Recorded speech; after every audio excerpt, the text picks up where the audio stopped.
Blog Talk Radio.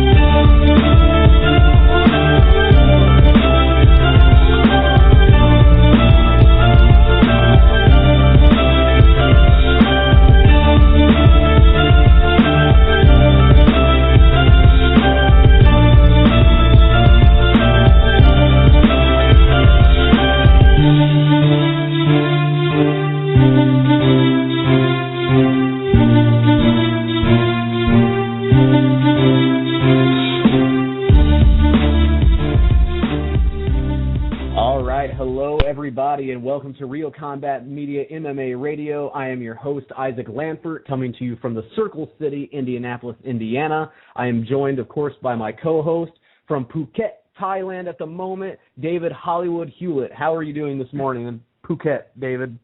Man, it's early morning. It's been kind of monsooning off and on all night. It's like you'll be sitting there, it'll be perfectly clear, and then it's like a bucket just gets dropped on the whole island.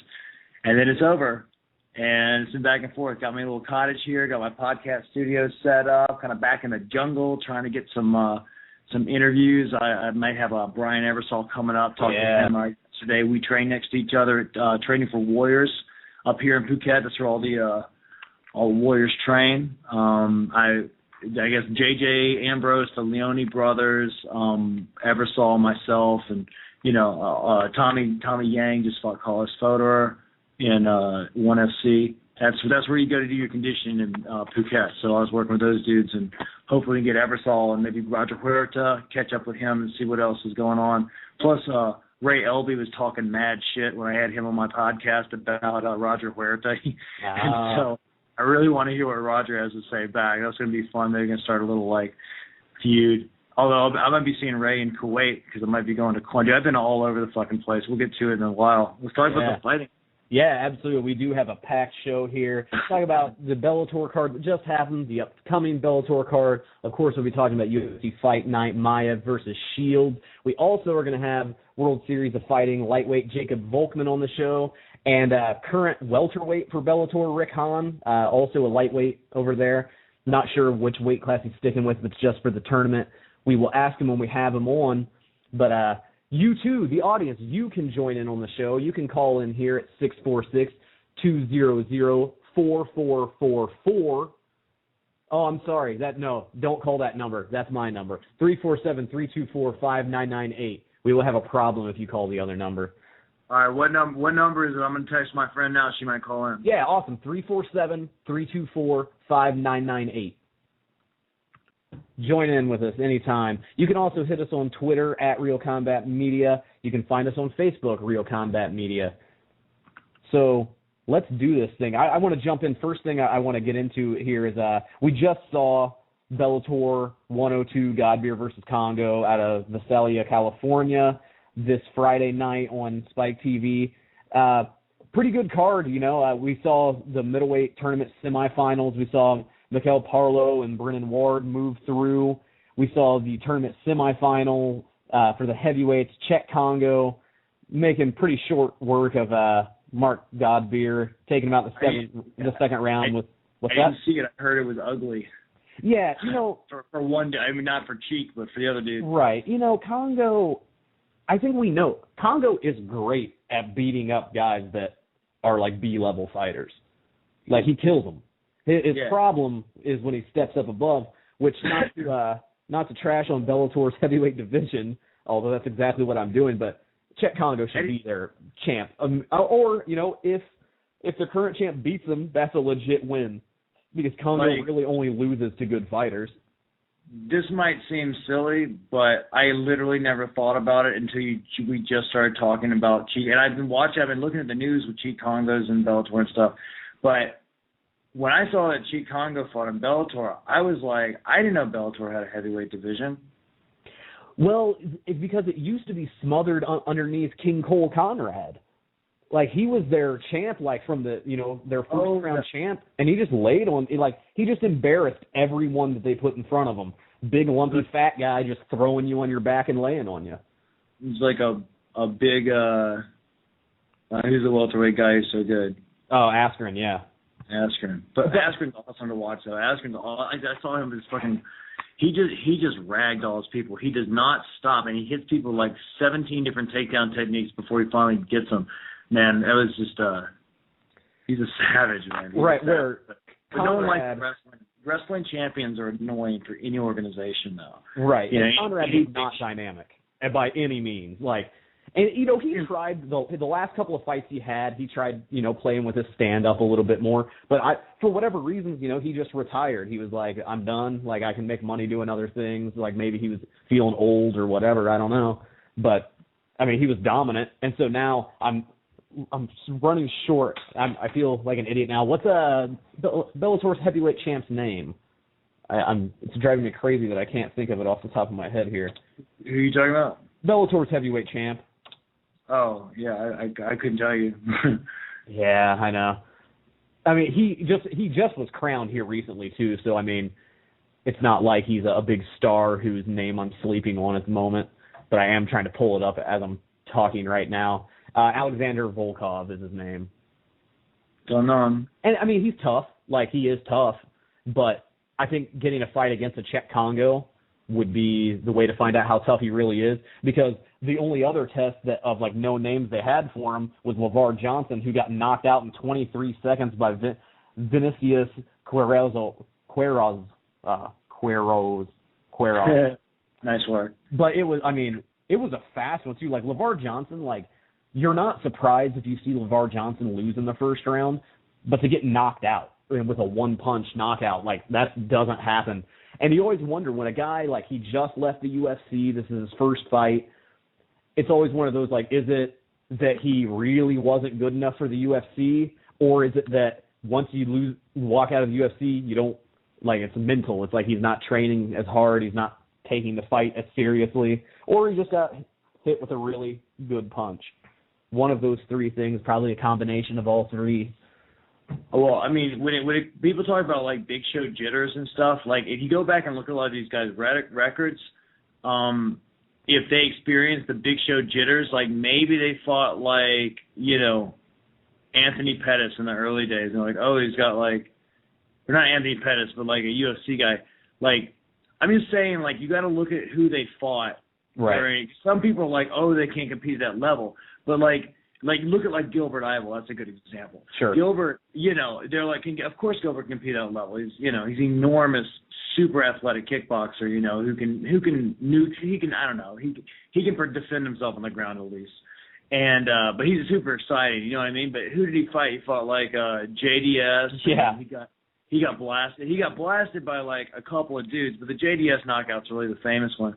And John Madsen, that was the disappointing one, where John Madsen TKO'd him.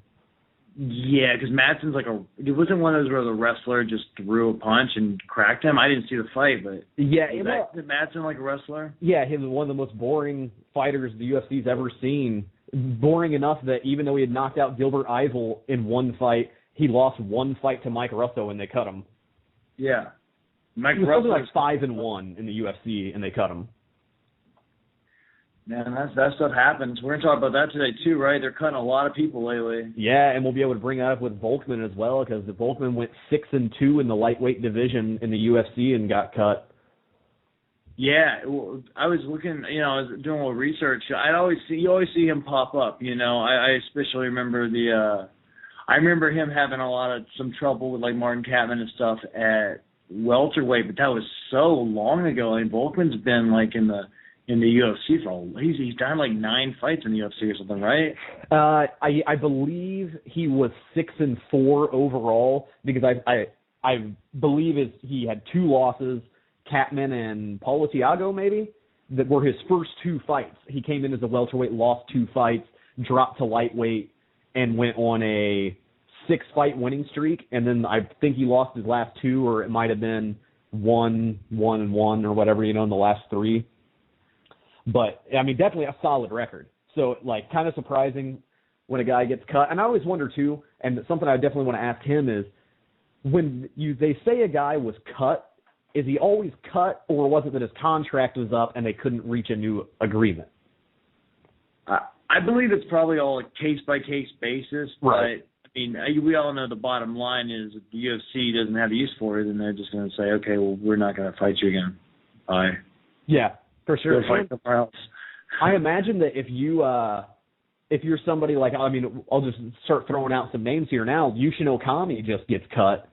Yep. And now, granted, Yushin in the past, 3 years has had some ups and downs, but still an elite level fighter. He's still up there. He's still one of the best, top 5, I would probably still say, middleweight in the UFC. And he gets cut loose. It has got to be a money thing. Because you've been around that long, you've been a challenger, you cost too much to put on an undercard.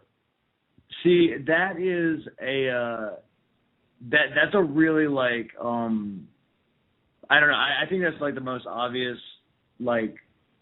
reason that people would point to. They're like, he's not worth the amount of money that he had worked up to. But this is what I think. The UFC does what the UFC wants to do, and somebody you have to look when it comes to people what's his name? I can't believe I'm forgetting. Okami. Yeah. When you look at someone like Yushin Okami, what did Yushin Okami spend the majority of his UFC career doing? Boring wins and by decision. Waiting on his shot at Anderson. He was the bridesmaid forever. For a fucking decade, he was a bridesmaid. And then he finally gets to fight Anderson. Anderson whoops his ass like no one's ever whooped his ass before. Sure. And now he's a gatekeeper. The problem is that Yushin Okami was the great yellow hope when it came to who's going to be able to beat Anderson. He was this big question mark. It was maybe he can throw this curve off, which is why and he didn't. You know what I mean? So they let him fight. All right, well, if he loses again, we'll just bounce him. And regardless, his history doesn't mean anything. It's how relevant is he right now. That's why people get cut or not. And it sucks because a fighter can be busting their ass, and as far as employee, hard worker actions go, a fighter will be doing everything he's supposed to be doing, showing up, working hard, being in shape, making weight, going through all the bullshit, doing all the media and press stuff, signing 1,000 fucking posters, one after the next. And and after all that crap, maybe you lose a decision or something, and then you're just later. And that sucks. But well, the thing with him, I'm looking at his record right now. About job security. Sure. He fought in the UFC for 7 years. Long time. His first fight in the UFC was against Alan Belcher at UFC 62 when Liddell fought Sobral for the second time. Wow. And his losses in the UFC in 7 years were Rich Franklin, Chael Sonnen, Anderson Silva, Tim Bosch, and Jacare. Tim Bosch is the only name in those losses who isn't a guy who held a title. Now, granted, Jacare's title was in Strikeforce, so, I understand, whatever, but still. I think it's more he's I think the UFC is just you know what, we're trying to bring in the new talent stuff, and we don't, I don't know, it sucks, but, based on the way the flow of the tide of fighters, coming out of the UFC and going on their shows, it's ripe for Okami to go to World Series or Bellator or something and start really mixing it up in some of these organizations, these other ones that actually have a budget to pay him. And he would probably do really well in ONE FC. I mean, they could pay him a lot. I doubt he'd find any competition there, but it could be done. You know what I mean? There's shows that he could do all right in, but not like he did in the UFC, and he's just not gonna. I don't know. It sucks, man, because it sucks for him. I hate it for him. Personally, I never really enjoyed watching Yuki. I keep trying to call him Yuki Kondo. I never really cared to watch him fight. you know. Yeah, I mean, I wasn't. I was kind of glad when Anderson got that knee through, and I was like, oh, finally, he's got like, you know, he can be.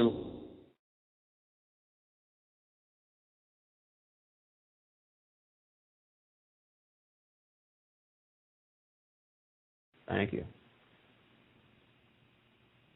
All right, we are back. Sorry for the technical difficulty there. Cole was dropped here on the show.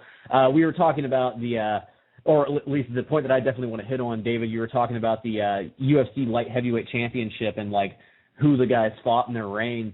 Because that's something, like, I've kind of geeked out on a lot, is looking. And Tito Ortiz, basically, in his run, his biggest wins in his prime were Vanderlei Silva and Vitor Belfort. Those are the two guys he got wins over. Chuck Liddell, Tito Ortiz. Did he win the belt from Vanderlei? Is that what it was? Was Vanderlei a championship fight, or is that just a fight in the UFC? I think that it was the championship fight. I think that's the fight that made the light heavyweight champion. Yeah, that's what I was thinking. I was thinking that's where he won it, and then he held on to it. Yeah. Yeah. So that, like, those fights for him, Chuck Liddell beat Tito, he beat Randy, and I'll give him Babalu.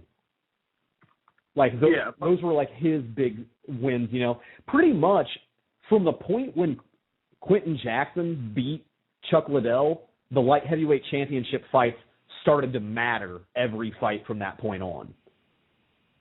They were good fights. Like, they were, you know, really tough competition. But what's even crazier, like, you talk about the light heavyweight, is the UFC heavyweight championship has never been defended more than twice. Yeah, well, in the heavyweight division, the margin for error is a lot lower, and it's hard to find really skilled heavyweights. I mean, that's just a fact. You know, there's not that many skilled fighters, and so it tends to, like, nowadays we've got, like, your Cain Velasquez, and, you know, it's like Brock Lesnar introduced us to the idea that, like, you know, bigger can be better, you know, and but then bigger without real, you know, game, or, like, you know, reacting to punches like they're legal. Yeah. Like that. You know, like, that takes practice, or you got to, you know, it's just, there's some people don't. Well, you got Cain Velasquez, who's got all the size and bulk, and then he's someone who's just bad as fuck and has brown pride and doesn't give a fuck about it, and he's going to get in there, he's going to shoot on Brock Lesnar and whoop his ass. Like, guys like that are just now, we are just now starting to see, like, true elite athletes at the true elite levels of the sport. I mean, we're talking about something that's, 20 years old in the United States? Yeah, just about. You know? I mean, I'm just saying, like, we're dealing with a very young sport. Like, I don't know if you can even really count, like, the early one. The light heavyweight, the first light heavyweight champion was Frank Shamrock when he armbarred Kevin Jackson. That was when the light heavyweight division was 199 pounds back in Japan. It was one of the Japanese or whatever. Right. And Frank Shamrock actually had a pretty legitimate run as a title. He did. Yeah, and that was old school, of course, you know. That was when it was the middleweight title, and, like, his criticism when he used to make fun of Tito Ortiz is that they had to create a weight class for Tito because he had lost to Frank. That sounds like Ronda and Cyborg. Yeah. With Tito, we had, like, Tito had Vanderlei, Yuki Kondo, Evan Tan, I got it in front of me now, Sinosik, Machushenko, and Shamrock, like, 3 times or whatever. And then Randy came in, took care of business, had a little eye cut with Vitor. He came back. And then, of course, there's a whole legacy. Randy always dropped himself kind of into the picture, but he didn't really, like, hang out for very long. He just kind of made shit interesting. And then Chuck, okay, and here's where when Chuck finally got it, because basically Chuck just fought Randy Couture a bunch until he is Jeremy Horn and Babalu and Tito, right? But as soon as he fights Chuck Liddell, it's over.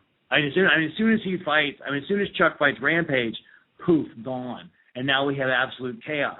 And we have basically our current top 10, which is which we have Rampage, Forrest, Rashad. Current top 10 is 6 months ago, whatever. Yeah. But Rampage, Forrest, Rashad, Machida, who's at middleweight now. Holy shit! Fighting Mark Munoz. that's going to be a good fight. I wouldn't want to fight Machida at a smaller weight class, though, because he was pretty big at light heavy, I think. Yeah, but that's going to be an interesting fight because they've been training together for years. Just finishing what I'm going to say, my point, so I don't ramble on about this, but you trace the thing all the way. You go up a lineal history of on Sherdog, and they have all the different weight divisions, but this is the light heavyweight I'm looking at. So basically, it wasn't until Bones won back in 2011 from Shogun that we really had a dude who only fights the best dudes, because the champion should really fight the second best dude every time, theoretically, right? Sure. I mean, and if he just beat the second best dude, he should fight the third best dude, or the third and fourth best dude need to fight for a shot at the second. You know, they should always try to make the best possible matchups for the champion. I feel like I know it doesn't work this way and it never does, but you should be constantly trying to dethrone the champion. You know, right? Like that's what, from a fan's perspective, you should be constantly trying to dethrone the champion.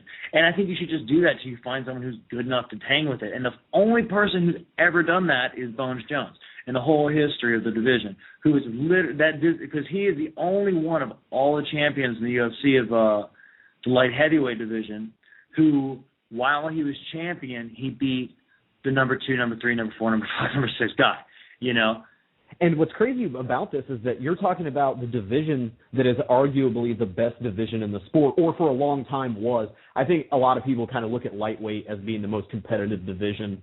But welterweight's always been kind of a darling division as well. But light heavyweight was where like a lot of stars have come from. Yeah, I think light heavyweight has a lot of stars. That was maybe the most popular. I mean, light heavyweight's more popular than heavyweight, and I think that is 100% because of Tito Ortiz. And, probably. Their ability to market him, and all of a sudden, and now it's like, let's fight Tito. And now all the fighters, they say, we're going to fight Tito, you know. Like, they don't want to fight. Who else? They were trying to fight Pat Miletich back then, right? Yeah, well, true. I mean, I guess they were. No one was going crazy trying to get a fight with Murillo Bustamante. Yeah, no one's running down Shoney. You know, I love you, but, you know. Yeah, but it's true. Or yeah, but that's, you know, I'm just saying, like, back in the day, there's only so much, like, because the point is that we were really just watching a show full of fights. It wasn't organized enough that there was really, like, title implications attached to any of these matchups, because A, they were doing this pro wrestling format, and B, we had a lot of, they were doing a pro wrestling format, so they were making exciting fights. And B, the fighters just weren't that good. I mean, this is back in the days where it's like, well, this guy's a boxer, and it's like, if this guy's jiu-jitsu is slightly worse than this other guy's jiu-jitsu, and the guy with slightly better jiu-jitsu will automatically win like 9 times out of 10. Like, that shit doesn't work anymore. Like, it's different. Like, fighters just are better, and we're actually seeing elite athletes at the top level. I think Bones is the first of this era. That's my opinion. And when I'm talking about cuts of Yushin Okami and things like that, what I'm really talking about is the UFC looking at the big picture. It has nothing to do with his pay. I don't think it has anything to do with the fact, like, look, the UFC, Dana will drop $300,000 on, like, blackjack at, you know, a casino. Yeah. Like, I promise you it's not the pay. These guys have plenty of money to keep. They wanted Yushin Okami. It's not an economic decision. You really think that Zuffa is like, I don't know if we can afford Yushin Okami. Right. I want you to think about that statement. Like, I know that that's what everybody's saying. I know that's like the go-to for this situation. But you really think that the owners of all those palace casinos can't afford like $60,000 like every 6 months for Yushin Okami to fight, you know, or whatever he gets paid? Like, I seriously doubt that. That's a bar tab for Dana White. I doubt that it's going to matter if they keep him on. They kept him on because they don't like him anymore. He's not as interesting as he was, and I agree with that. You know, sure. I think as a fighter, it sucks for Yushin Okami. I cannot stress enough how the duality of the situation, because we're dealing with like basically like a mega corporations. You know, it's got more or less a monopoly. I mean, you think, could they write a check for Bellator if they wanted to? You think they could? Not right now, because Viacom doesn't need the money. Like, you know what I mean? Until Viacom decides they're done with MMA, I don't think you could buy them out. Okay, so they've got is that why Bellator's still around? Because they've got a huge company back. Yeah, Viacom bought them, and that's why they're all tied in with TNA Wrestling, because Viacom has stake in TNA, and so like Bellator gets that big push, and that's why they're doing the pay-per-view, because they think that they have the media outlets behind it to advertise it. I'm gonna table this discussion for the moment, though, because I'm gonna throw in a commercial. When we come back, we're gonna have Jacob Volkmann in here to talk, and so we will be back in just a moment. As of now, you can listen to our sponsors. This is Real Combat Media Radio. Check us out at realcombatmedia.com. While you're there, check out the Feed the Poor link on the bottom of every article, and you can send a donation if you're interested. That is, once again, on the bottom of every article as well as on the top of the website. If you are an MMA, boxing, or fitness business and interested in sponsoring our website or radio podcast, send us an email. Advertising at realcombatmedia.com. Once again, that is advertising at realcombatmedia.com. Make sure to check out the Real Combat Media MMA and boxing store at the top of the menu at realcombatmedia.com. We carry a collection of products. We have the Cardio Mask, which is excellent for all fighters, endurance athletes, and serious fitness enthusiasts.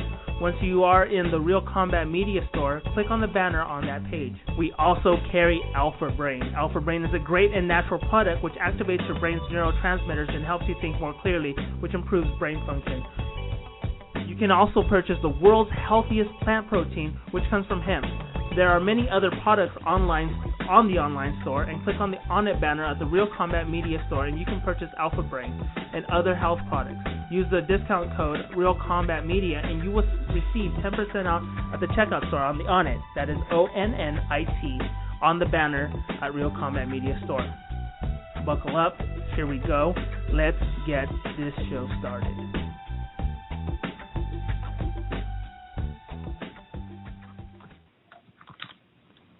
All right, we are back on air, Real Combat Media, MMA Radio. We are joined now by World Series of Fighting lightweight Jacob Volkmann. Jacob, how are you doing this evening?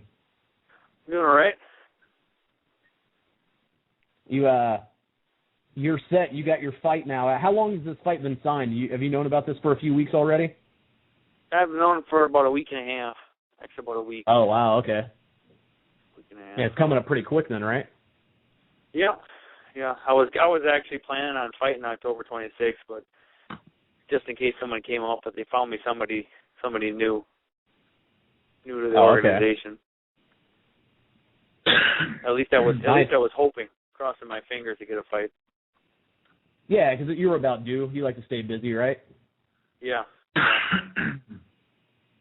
We've talked to a couple of the fighters over at World Series of Fighting now, and everybody seems to be pretty unanimously happy with the organization. You're a pretty vocal guy about how business treatings go for you at World Series of Fighting, a pretty good home for you at this point? So far, yeah. Yeah, I got nothing to complain about. They're a very new organization, so you really can't complain about much. Right. Any talk of a lightweight title over there? It looks like they're starting to try to figure some champions out. Have you heard anything? I read something online and there was 4 names in the list, and I wasn't a part of the 4 names, which is kind of weird for me at least. I don't know. I figure I'd at least be on the list.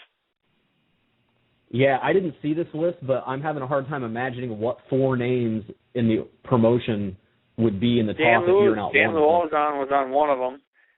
Justin Really? Gaethje, and then who else? Nick Noel. Really?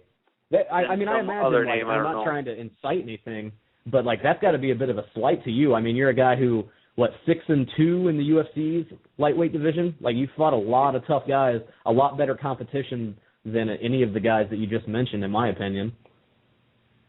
Yeah, well, I don't know what the plan is for me, but hopefully it's something. Yeah, I would have thought, and honestly, I'm not the promoter, but if I were booking a lightweight title fight right now in the promotion, I would say that Jacob Volkmann, Nick Newell probably has the most appeal to the fans. Yeah, and plus I think they're trying to get Justin Gaethje a little more publicity because he's 9-0. He's a really good fighter, so I think they're trying to up him a little more too. Yeah, I think you're probably right about it. I mean, they're probably trying to build some stars maybe from the ground up as well. Well, the other thing is I don't think the Nick Newell's really... Right, yeah, for sure. What was that, David? You say something?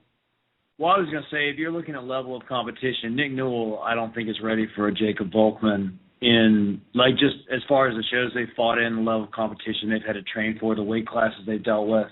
You know, I mean, that's something I wanted to talk to you about, Jacob. I'm a welterweight who's a bit undersized, who for years people always think I'm a 55er, and I've never been. I walk about 85, like a real dense 185, and I've always fought welterweight. Actually, I started out at 85.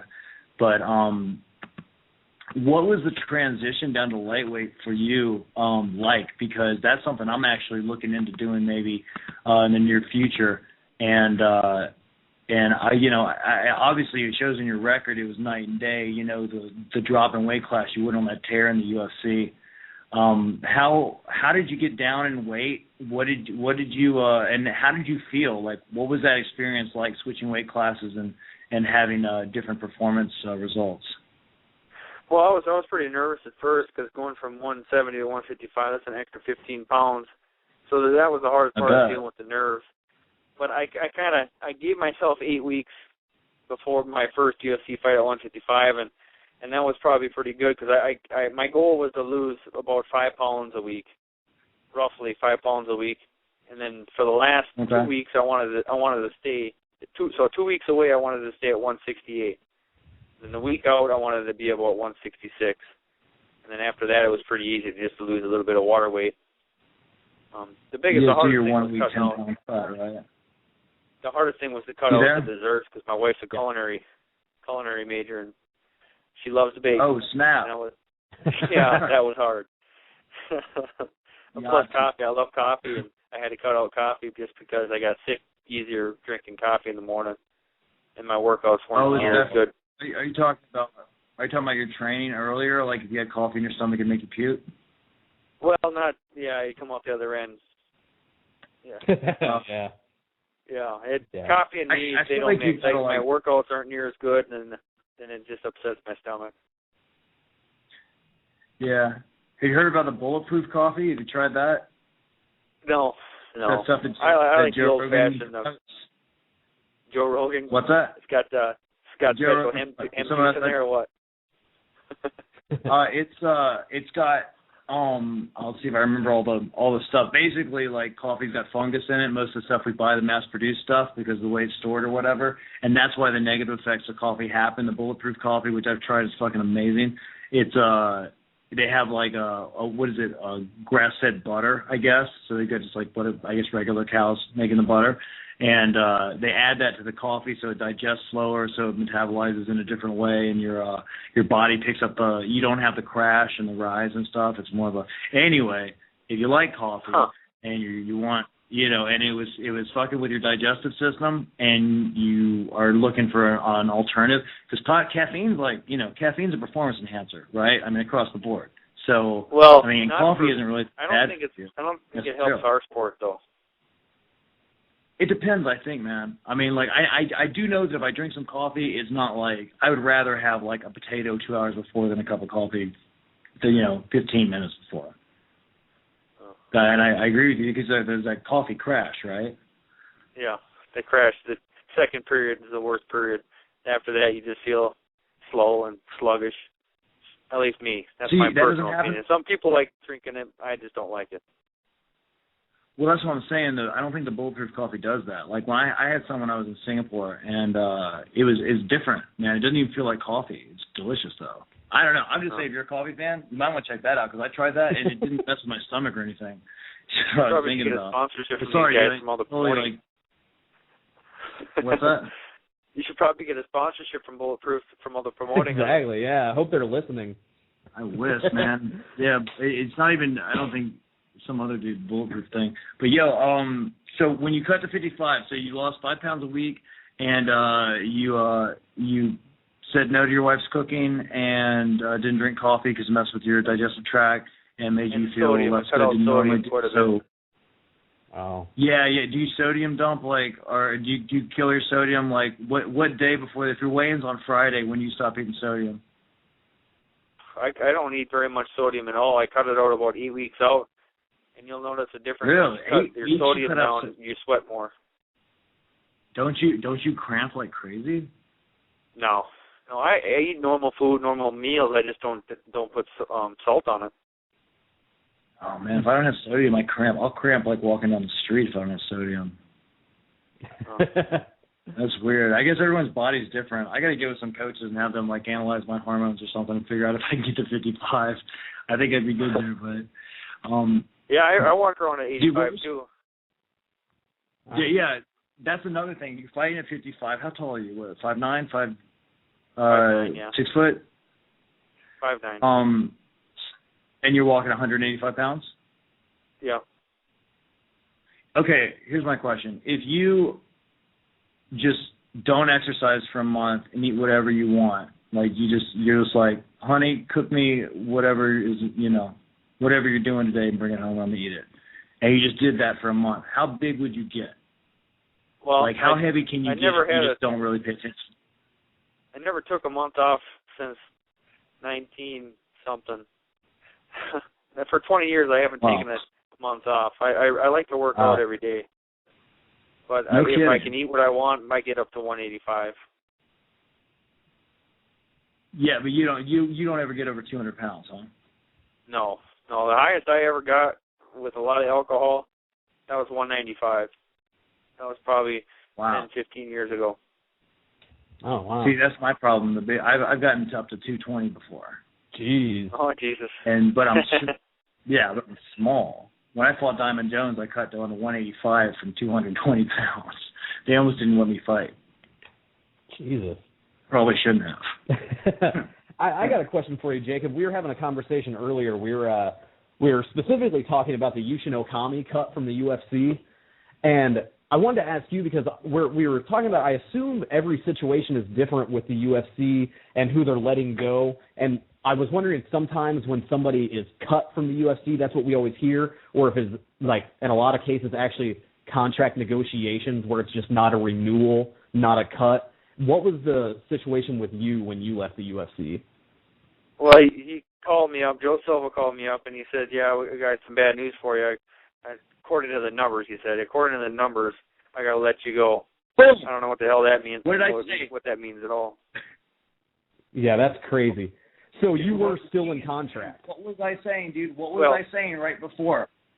Yeah, exactly. You're saying that they can afford it. I'm telling you, it's the numbers, period. That's it. They do what they want. Yeah. Then Joe Silva told me it wasn't Dana White's choice, but somebody else told me it was Dana White's choice, which is kind of crap because he's the one that came in the locker room after my fight and said it was the best fight of the night. And he fired me Bobby later. Fight? Yeah, the Bobby Green fight. I got to think, like, that might be a little bit of passing the buck between people. Like, if everybody wants to be nice and no one, if they made the decision and everyone wants to still be a nice guy about it or whatever. I'm pretty sure Dana White does not care about being a nice guy. Well, yeah, true. Yeah, I think you got me on that one. No, it was I had a 4-fight contract, and it was the third fight on that contract. And they normally either renew after 3 fights or they'll. What was that? So you had another fight on your contract, and they cut you because after a fight of the night. Well, they normally re-sign you after 3 fights on a 4-fight contract, or they let you go if you lose. Oh, so that's sort of like that was a must win. That's unfortunate because apparently that was a hell of a fight. Don't you think it's unfortunate that there's not more focus put on the fighters and like how much they're putting in versus what because it's sort of like a fighter will do everything right and they can still it's just kind of up to the whim. Like there's absolutely no job security in the sport in my experience. I mean I'm not really I'm sure some people do, but I mean how do you like working with Ray Sefo and stuff over there? That's I haven't awesome, talked right? to Ray Sefo. I haven't talked to Ray Sefo very much. I talk mostly with Ali. I don't know how to pronounce his name, but Ali. If you look him up, it's Ali on Twitter. You can find him. Ali right. WSOF. I think he uses the acronym. He's a matchmaker. Oh, I see. It's like I was saying before, like everyone we've talked to at this point, we talked to Nick Newell, we talked to Josh Berkman, and everyone over there seems to be really satisfied at this point. Like you said, granted it's young, and you kind of, even when you said it, you sounded a little guarded where you're like, yeah, so far, because you've been burned before. I think maybe you got some trust issues going on. I had a bad experience with Bellator, and I didn't want to go back with those guys, and the UFC they claim to treat you so well, but they don't really treat you that well. You're always feared for what your job happened in Bellator? When I was with UFC. I was with them. You talk about that Bellator? You had that submission. I had a contract with him back in 2009. I took a fight. I think it was May 15th was my last fight with him, 2009, and I took a short notice fight within a week at 170, and I got all my blood work done, my medicals done, and I took the fight, and the guy eventually told me that, or didn't tell me, he told the matchmaker he didn't want to fight me, he wants somebody else. So they gave that guy somebody else, Jesse Juarez. What? And they put me on the back burner for 6 months before they let me go. Wow. So I was really irritated then.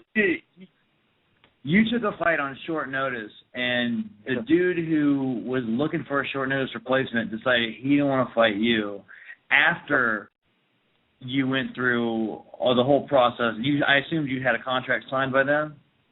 Yep, I had a contract, and they just said the guy doesn't want you, so we're going to give him. He was going to be in California, so he was from California, so they were hoping to get fans, so that's their justification or something like that.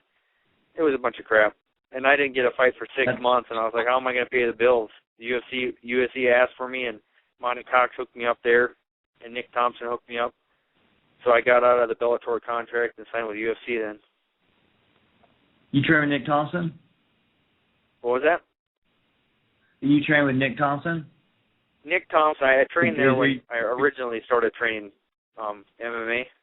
Nick Thompson. Are you talking about he was, yeah. He was at the academy where I trained, and so was Sean Shirk. Yeah, that's a hell of a camp, man. Yeah, Nick Thompson's one of those guys that's been around forever. Like, doing well, but like people don't really know about him that much, you know? Like he's in the UFC or whatever with a Paro, but he does, you know, I don't know, that's such a solid camp. The Minnesota guys, you guys are pretty fucking tough. He ended up beating Paul Daly, and he beat Eddie Alvarez. So he's got some good wins under his belt. For sure. I want to, I feel like we're bringing you down here, Jacob. I want to talk about the future. Let's talk about what you got coming up. Luis Firmino, what can you tell me about this kid, man? Because I had to look him up. I'd never heard of him. Yeah, I didn't hear of him either, but I don't watch too much fighting on TV or anything like that. He's the same style, same exact style as Lyle Beerbun. He's going to come in swinging for the fence, a lot of hooks, and he's going to try and get me to the ground. He's got a sloppy takedown, and he just holds you in guard on the ground. At least from what I saw his previous fights, does a lot of ground or in guard fighting. Yes, but I think he's going to have a real hard time taking me down, if anything. Right, I was going to ask how many of these guys over at World Series of Fighting are going to take Jacob Volkmann down?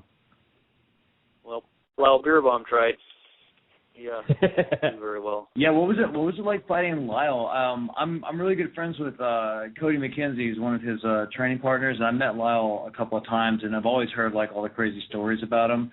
But actually, competing against him and stuff, I feel like that would be just like an extra intense experience fighting Lyle Beerbaum. Is that true at all?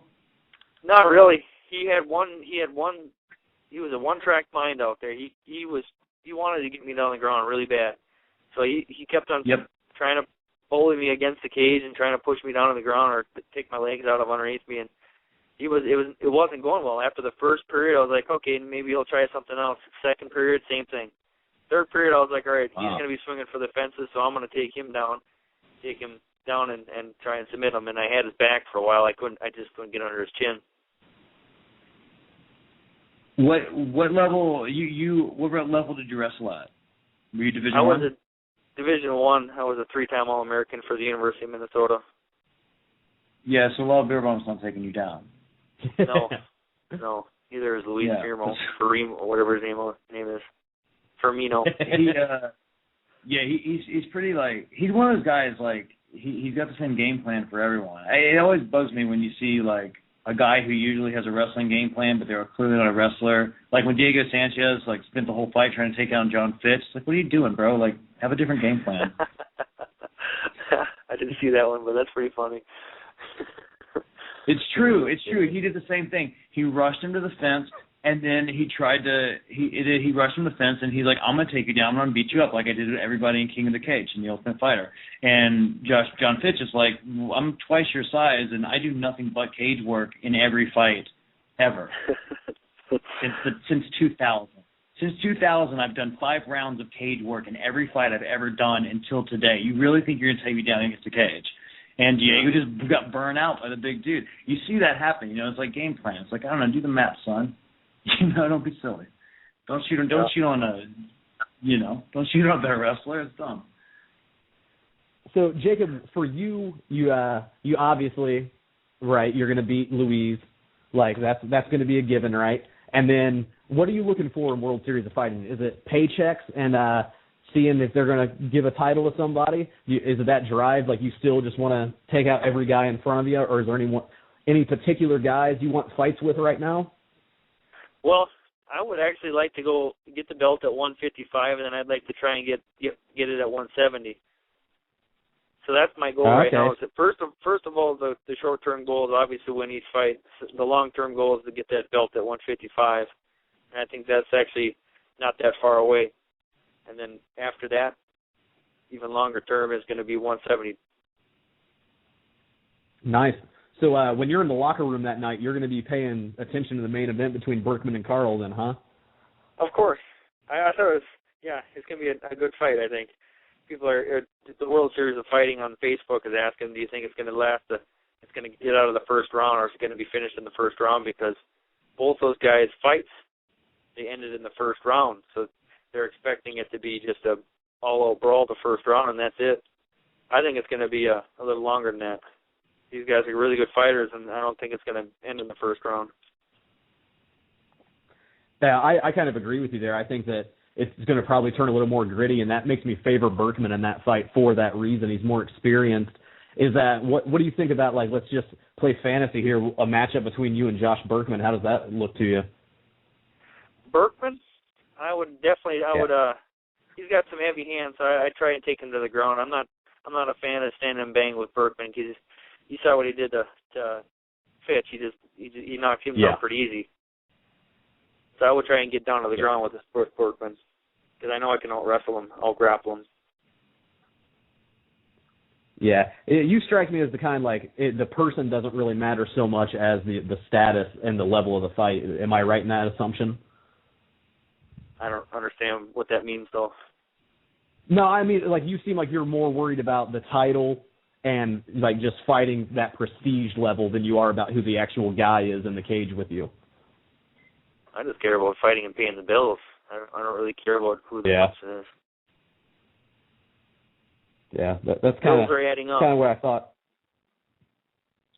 Well, I mean, I think what he's saying is, you tend to, like, you're saying you don't watch a whole lot of fights. Do you watch a lot of tape on your opponents?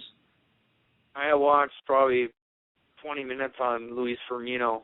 That's enough for me. I got a basic idea. Because the bad thing is, against Paul Sass, against him, I watched quite a bit of footage on him. I was trying to work on defending his own game, knowing what's coming. The problem was I focused on that too much. I didn't focus on what I needed to do to win. And I was anticipating to get caught in that triangle, and it happened. And eventually he turned it to something else, and he submitted me. I don't want to ever train like that again. You think you overthought that one? Yes, big time. I trained to defend his strength, and I'll never do that again. I need to train. I watch a few minutes of the video to get the basic understanding of what his style is, and then I'll train according. So I would say it sounds to me like I've always said there's two types of preparation. There's two types of ways fighters like to prepare. There's like the there's like the super nerd version, which is what I kind of like to do, where I like to get a hold of all the tape and really break down all the little things they do and find the chink in their armor and and then build my game plan around exploiting that. And then there's like, I remember an old interview with Vanderlei back when he was murdering everyone in Pride, and he's like, I don't train, I don't watch tape on opponents, I don't care who I'm fighting, I'm good at everything, I train everything, and I'm just gonna destroy whoever's in front of me. And that mentality is also super effective. You see that in a lot of like savages. It's out in a lot of wrestlers too, because you guys are used to that, right? In wrestling, you don't know who you're gonna fight, style. right? You have to force. Yeah, in wrestling, you force your style. That is a wrestler's mentality. Yeah. Yeah.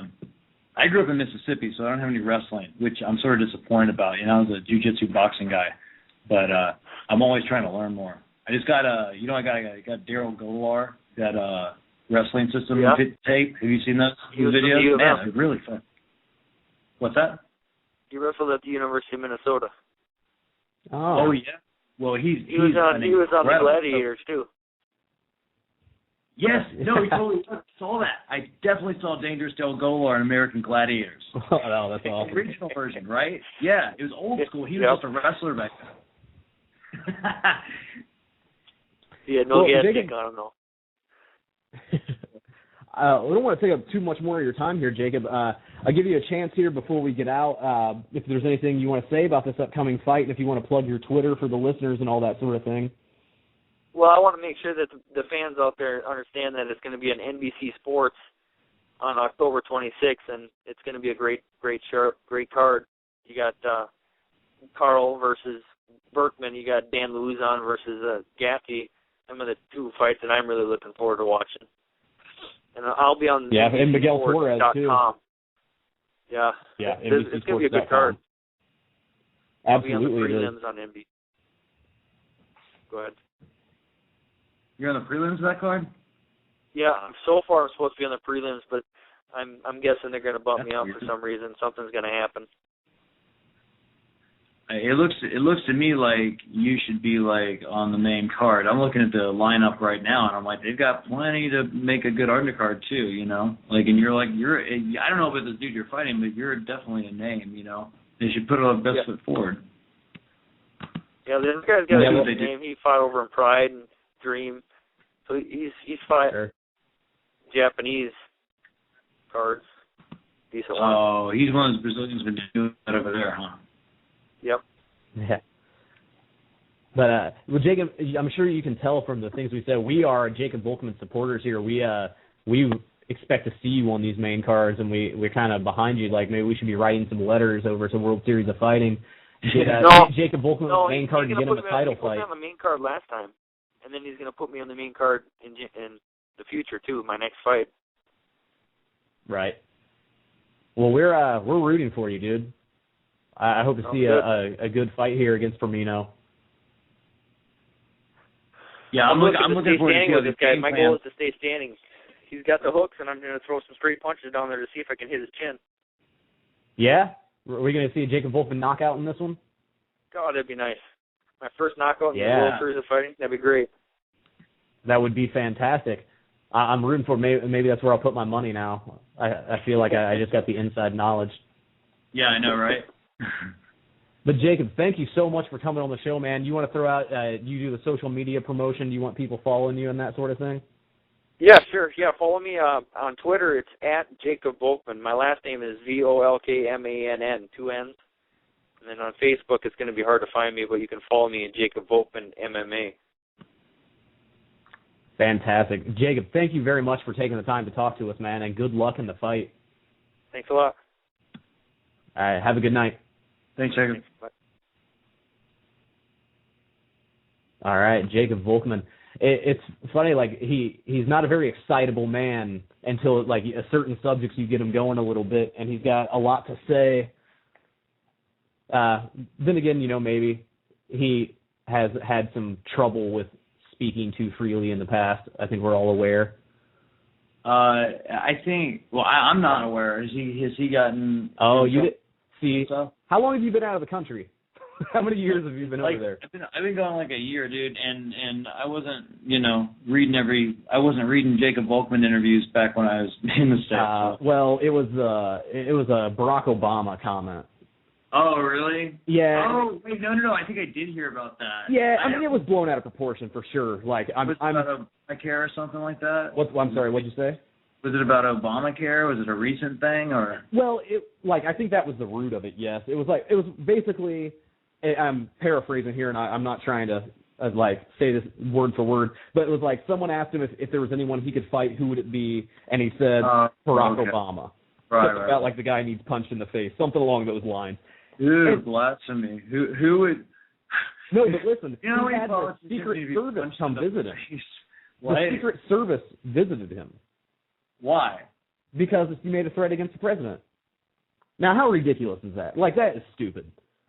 It's really stupid, and that's kind of awesome that he got the press for that. That'll help him get I hope that worked out for him. Well, and that's what, I think it's funny. It's bad publicity, right? Right, exactly. But I think it's weird, because obviously, we just talked to him for about 30 minutes there. He's not like a crazy running off of the mouth type of guy. He said something he was being funny. Extraordinarily normal. Yeah. He's a wrestler. He just goes to work every day. That's what he does. That's what wrestlers do. He was being funny. It was blown out of proportion. But he followed it up too. There was a post-fight interview where he said something else about Barack Obama, trying to ride that wave of controversy, I think. But but it's weird because you think a guy with that kind of reputation or whatever, then you think you'd be trying to market him in that way. You think I can't believe he's on the undercard in World Series of Fighting. That's crazy to me. Yeah, well, they've got. They do have a name in every fight leading up to it. Maybe they just don't have room on the main card. Because he said he's going to be on the main card in the other ones. Sure. And he did say he was, itching for a fight, too. And I found him an opponent. So that might be a lot of what it is, too, that he didn't want to wait another month. Yeah, like Jacob's, main card, but the guy he's fighting isn't quite when you look at the rest of the people on that show. His opponent could be, but his opponent could not be, too. Sure. And I don't know, because they said that, honestly, based on what he just told us, I don't think he is a flying hoot whether he's on the main card or the undercard as long as he's getting paid his quote. Right, I agree. We are overdue for a commercial here, so I'm going to throw it over there. When we come back, we can wrap this up. We can talk about the upcoming Bellator card and the upcoming UFC card, amongst other things. We still got Rick Hawn coming up. We will be back in 1 minute and 32 seconds. This is Real Combat Media Radio. Check us out at realcombatmedia.com. While you're there, check out the Feed the Poor link on the bottom of every article, and you can send a donation if you're interested. That is, once again, on the bottom of every article as well as on the top of the website. If you are an MMA, boxing, or fitness business and interested in sponsoring our website or radio podcast, send us an email. Advertising at realcombatmedia.com. Once again, that is advertising at realcombatmedia.com. Make sure to check out the Real Combat Media MMA and boxing store at the top of the menu at realcombatmedia.com. We carry a collection of products. We have the Cardio Mask, which is excellent for all fighters, endurance athletes, and serious fitness enthusiasts. Once you are in the Real Combat Media store, click on the banner on that page. We also carry Alpha Brain. Alpha Brain is a great and natural product which activates your brain's neurotransmitters and helps you think more clearly, which improves brain function. You can also purchase the world's healthiest plant protein, which comes from hemp. There are many other products online on the online store, and click on the On It banner at the Real Combat Media store, and you can purchase Alpha Brain and other health products. Use the discount code Real Combat Media, and you will receive 10% off at the checkout store on the On It. That is ONNIT on the banner at Real Combat Media store. Buckle up. Here we go. Let's get this show started.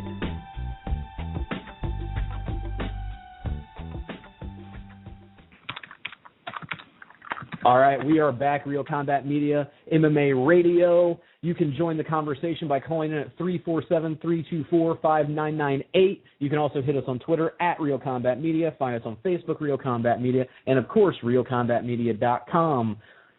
So we wrapped up the conversation with Jacob Volkmann. I do want to throw out before we get into the Rick Hawn Looks like we got a call in here. Oh, Julie? Call-in. Yeah, we have a call-in. See what's going on. Does it count? I got 2 call-ins. All right, we're gonna go with Lou Sasshole right here. Hello. Hey. Hello. But did you say my name or something? What's that? I said, did you say my name? I thought I heard you say Lou. Nah, I don't think we said Lou. What's going on? I heard someone say. I heard someone say loose asshole. Is that what I heard? Man, did we just get a 13-year-old prank caller on the line? Right now. I do have a loose hiney. That's pretty funny. Who are we talking to? I don't know. A dude who was trying to be funny.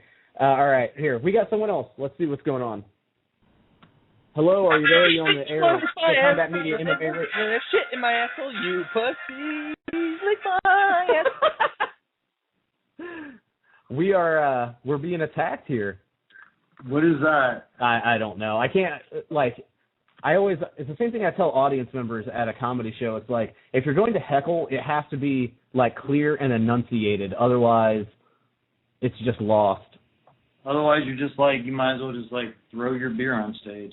Yeah, exactly. I would go into more of the first guy, but I'm not gonna give any more time to it because we do have things to talk about. We have the Bellator card coming up this Friday, and I feel like I kind of shit on Bellator a lot, but sometimes, man, these cards just don't do it for me. Bellator can romance me sometimes, but then they can also give me this card coming up. There's a couple of good fights. There's the featherweight tournament semifinals. Joe Tamnialgo against Justin Wilcox and Petrucci Pitbull against Fabricio Guerrero. Those 2 fights will be solid. Justin Wilcox had a really impressive come-from-behind win in his last fight, and Fabricio Pitbull obviously is a monster. But then you have J.J. Ambrose and David Rickles fighting. Solid fight. And Aaron Rosa against Mikhail Zayats, that's not doing it for me on the main card, that last fight right there, I have to say, but whatever. We are going to see the featherweight semifinals. We'll find out who's going to fight for the final, and move it along. But I got to say, this next Bellator isn't too sexy of a card for me. Yeah, well, I'm looking to pull this thing out. Is this the one we're talking about Bellator 1 or 2, right? Yeah, well, this one, I believe that this is going to be 103 coming up. 102 is the one that just passed. Right. Okay, sorry. I'm trying to get my. Well, that's Oh yeah. Okay, sorry. They're not done with this whole card. Yeah, Justin Wilcox is one of the dudes always popping up. J.J. Ambrose, my buddy, he's a PTT guy from here, really. Right. For the last couple of years, and he just moved back to California to do some more fighting and stuff. So I guess he's with Bellator already, and now he's back in California doing his thing. I think he was at AKA, I'm not sure. But it's going to be real good to see him get back. And Dave Rickles is a solid opponent. It's going to be a good fight, I think. And he just lost to Chandler. So, yeah, and that's what I was going to say. He's tough. This is a really solid fight here. David Rickles got kind of, taken out pretty damn quick in that fight against Chandler. But so this is I'm looking at Jay because I'm not that familiar with JJ, and I'm looking it's you look at his record, and he's been in Bellator, but then he's fought other places. And you're talking about JJ? Yeah, and I'm always curious because I see some other guys like this that will be Bellator undercard guys. And it always makes you wonder if are they in a contract or are they just a go-to guy? I think JJ's got a contract. He and also he's fought all over the place because he's been living in Phuket for the last couple of years. So he's been he's just kind of fighting in whatever's popping up. and then he got in Bellator, I guess, more recently.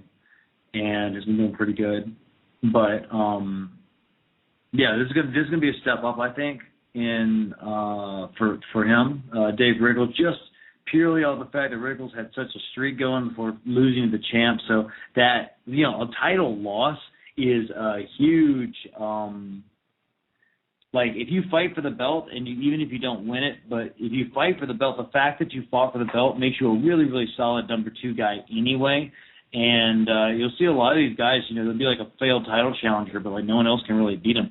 I wonder if Dave Rickles is going to be one of those dudes, because his record, it could be. But I know JJ, and he's extremely good. He's going to show up fit, and he's got game for days. And he can do all of it. He wrestled in college, and he can bang. He's been in Thailand, doing Muay Thai and whatever. So, and he's solid on the jiu-jitsu and all that. So I don't know. It's gonna be cool. I haven't seen JJ fight that often, but I've worked with him. And Rickles, I think I saw Chandler take him out, but I mean, he wouldn't be standing in front of Chandler if he wasn't already a bad motherfucker. So that's gonna be I'm really excited about that. I mean, whenever I see my friends fighting like a big show, I'm always excited. So sure. And, I mean, I'm assuming that this is one of these where if it's a good showing, then because if he beats David Rickles, then I'd say that puts him in place to be in the tournament at 145 in the next time around. Are you talking JJ at 145?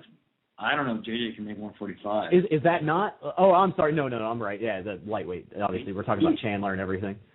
But JJ's like me. He's like kind of a small welterweight, but like a really He's like a really good sized lightweight. Like I don't even know if I can make lightweight, but right. Well, what I was intending though is the tournament at the lightweight. Then this would be a good. If he wins this fight, he's most likely going to be set up for a tournament.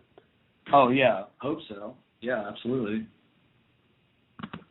And good for as far as this featherweight tournament, because that's what I'm looking at in front of me here is the semifinals they got going on. I'd have to say that Wilcox and Pitbull are probably the favorites for the final. And it'd be a good fight, but I kind of see Pitbull coming away again as the tournament winner.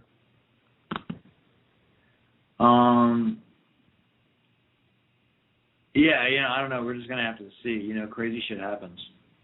That it does all the time, too.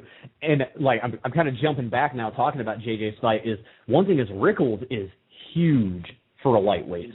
Is he really? He is when he fought Chandler, I'm trying to remember exactly, he cut a ridiculous amount of weight. I think that he was 200 or over. Damn. That's like Gleason Tebow weight cut. Yeah. Oh, man, that guy. Yeah. They look like two different weight classes. And I don't know if you got to see that Chandler fight, but Chandler looked like a baby compared to him. I do remember that guy. Didn't he have some crazy pants or something? Yeah. Fight. He's a big dude. He's crazy. Something crazy was looking. Is there something crazy looking about him? Is either his pants or he has hair. big hair and facial hair. Yeah, he's sure. Picture he's more cleaned up. But. Right. I'll say this though: Chandler looked like a baby, but a really vicious, demolishing baby. Yeah, like a big hairy baby. A scary, fast-handed baby. Oh, you mean Chandler. Chandler. No, Chandler's a mean motherfucking baby. Yeah, that guy, Chandler, that's almost one of the. He's the type of fighter that if I was in his weight class in Bellator in the tournament, I wouldn't be looking forward to that fight right now.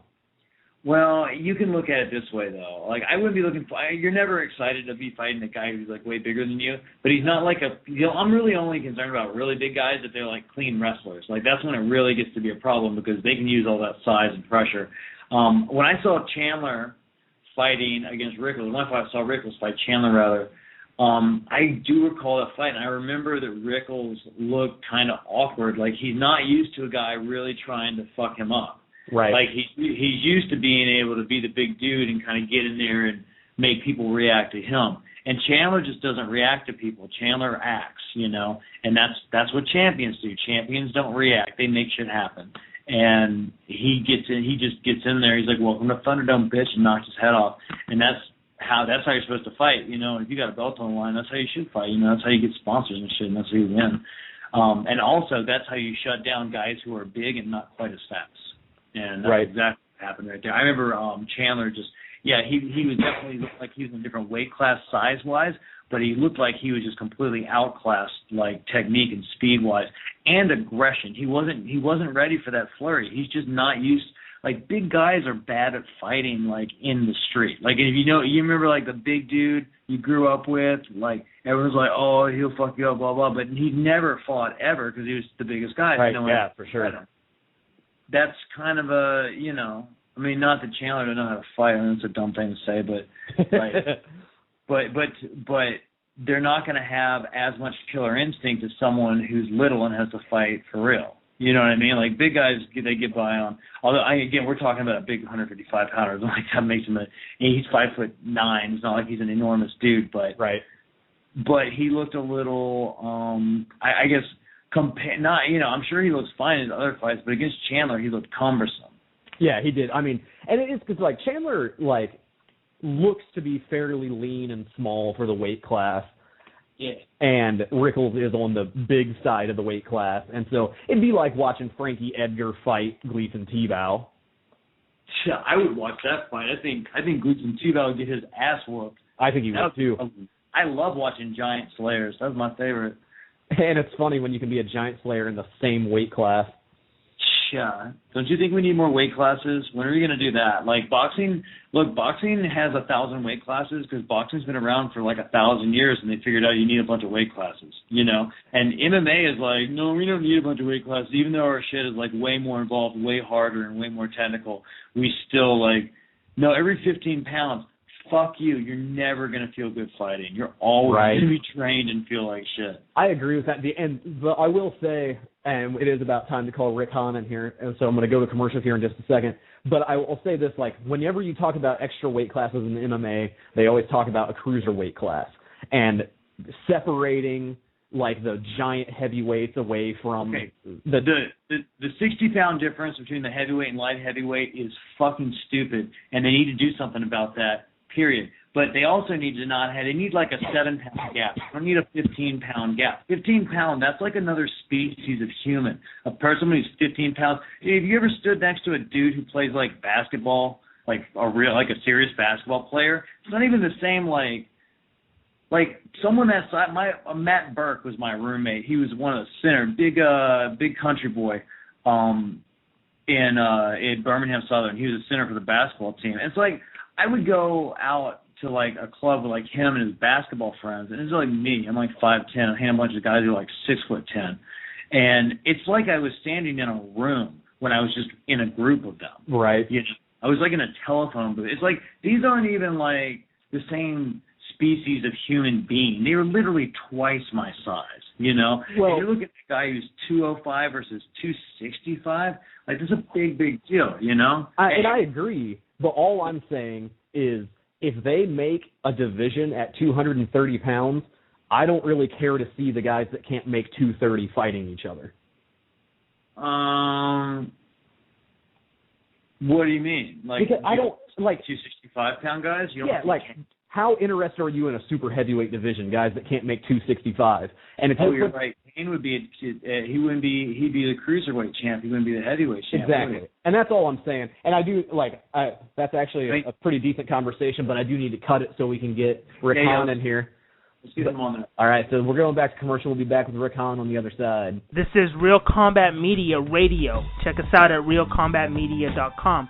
While you're there, check out the Feed the Poor link on the bottom of every article, and you can send a donation if you're interested. That is, once again, on the bottom of every article as well as on the top of the website. If you are an MMA, boxing, or fitness business and interested in sponsoring our website or radio podcast, send us an email. Advertising at realcombatmedia.com. Once again, that is advertising at realcombatmedia.com. Make sure to check out the Real Combat Media MMA and boxing store at the top of the menu at realcombatmedia.com. We carry a collection of products. We have the Cardio Mask, which is excellent for all fighters, endurance athletes, and serious fitness enthusiasts. Once you are in the Real Combat Media store, click on the banner on that page. We also carry Alpha Brain. Alpha Brain is a great and natural product which activates your brain's neurotransmitters and helps you think more clearly, which improves brain function. You can also purchase the world's healthiest plant protein, which comes from hemp. There are many other products online on the online store and click on the On It banner at the Real Combat Media store, and you can purchase Alpha Brain and other health products. Use the discount code Real Combat Media and you will receive 10% off at the checkout store on the On It, that is ONNIT, on the banner at Real Combat Media store. Buckle up, here we go. Let's get this show started.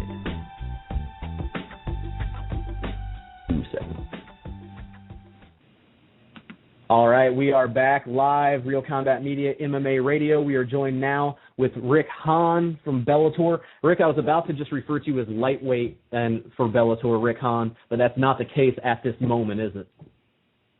No, not at this moment. Last year was lightweight Rick Hawn. Now it's welterweight this year. And is that was that a conscious choice, or was that just the opportunity that presented itself here? Are you going back to lightweight, or are you just bouncing back and forth, or what's happening there? It was just opportunity. Actually, my last lightweight fight was at the title fight in January, actually, and I wanted to fight in April or get a fight as soon as possible after that, and the only thing that was available was Karo Parisian at welterweight, so I took it. And then, of course, this tournament came out, and a couple guys got injured, so I put my name in the hat, and I was getting ready for a lightweight fight in November anyway, so it's just opportunity. Right on. So if you had your choice right now, you think lightweight is the best place for your career? Yeah, absolutely. I think I have more success. I'm a better fighter at lightweight. I've only had, it's just most of my fights have been at welterweight throughout my career, except for 4 of them have been at lightweight. So I'm still excited to get lightweight, even though the weight cut is hard. But it's I haven't really kind of figured that division out yet, or my capabilities. So I know that I have a lot to offer at lightweight. But I can compete at welterweight as well. Right on. We were just talking about the champ Michael Chandler just a second ago before we called you in, and we were saying how, that's a pretty dynamic fighter. You were in there with the guy, and you guys mixed it up, and it didn't turn out the way you wanted it to. But how impressed were you with Michael Chandler in your fight? Very impressed. I knew he would be, how he came out before we fought. I know he's a very strong wrestler, very well-conditioned, tough guy. So I expected that, but, it just wasn't my night. And, hopefully one of these days I can get in there and get a rematch with him, and that would be great. Hopefully things will go different next time. But, no, he's definitely deserving of that belt and being Bellator champ. Sure. Now, you got the shot in the lightweight tournament. Now you're back in a welterweight tournament. I'm assuming, are you taking this one fight at a time, or does this whole thing going on with the champ over there and being kind of in question whether he's going to stay with the company, does that matter to you at this point, or are you just taking it one tournament fight at a time? Yeah, that doesn't matter to me at all right now. I'm just focusing on my next fight, and the tournament's a long process, so I don't like to get ahead of myself, So the next fight's the most important thing to me, because obviously if I don't win, I don't see a tournament finale, and I don't see a title shot. So it's one step at a time. Sure. And you are getting ready to fight here on the 18th against Brent Weidman, which the two of you fought before. And am I correct here? You guys fought in the finals for the lightweight tournament? Yes, that's correct. And now you both are sitting in the welterweight tournament about to have it. Do you think I always wondered this when you kind of move between weight classes. Is it a different fight at a different weight class, do you think? I don't think it's going to be a real different fight. He's bigger and stronger now. So am I. It's a year and a half later. I have a lot more experience than I did back then, a year and a half ago. So, I think it's the same fight. Obviously, our strategies are going to be a little bit different. Our game plan will be a little different. But other than that, I think it's pretty much the same fight. Yeah, I'd say, you definitely have a ton of momentum carrying with you here. Only 2 losses are in the Bellator cage and against very respectable competition here, Jay Heron and Michael Chandler.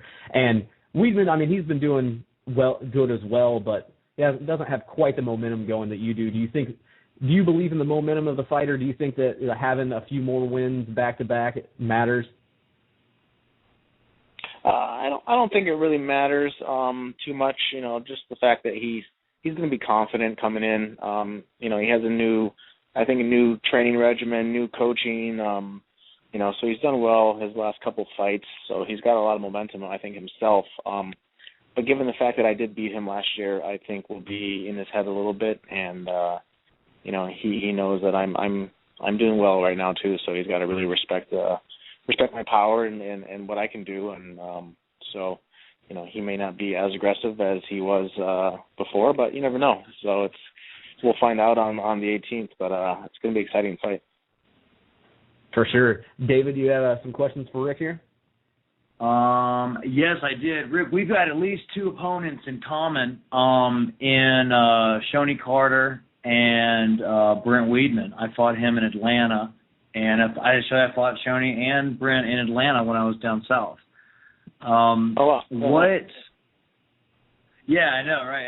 I like Brent a lot, man. He's a fucking savage competitor. He belly to belly suplexed me, and then I stood back up and then I knocked him down, and then I jumped right into a triangle choke, and then after I tapped out, I was like, why did I just get submitted by triangle? And then I realized I had a golf ball sticking out the back of my head from that slam. I was like, oh, I'm seeing double for the last 20 minutes.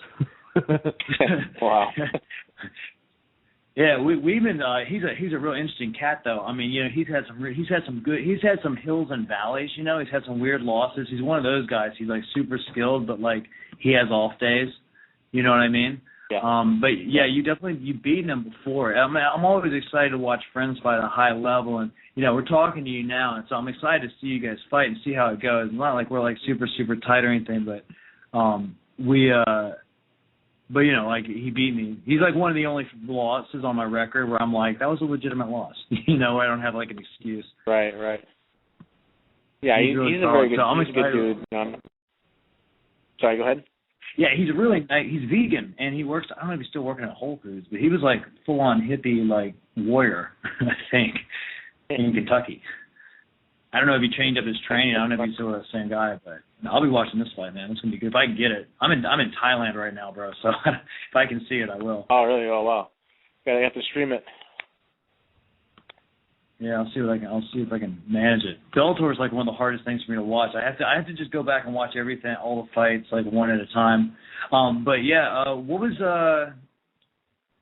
you say, Vince? You fought in welterweight and light heavyweight. I mean, welterweight and lightweight, correct? Yes. And you're at 55 now or at 170? 170 now.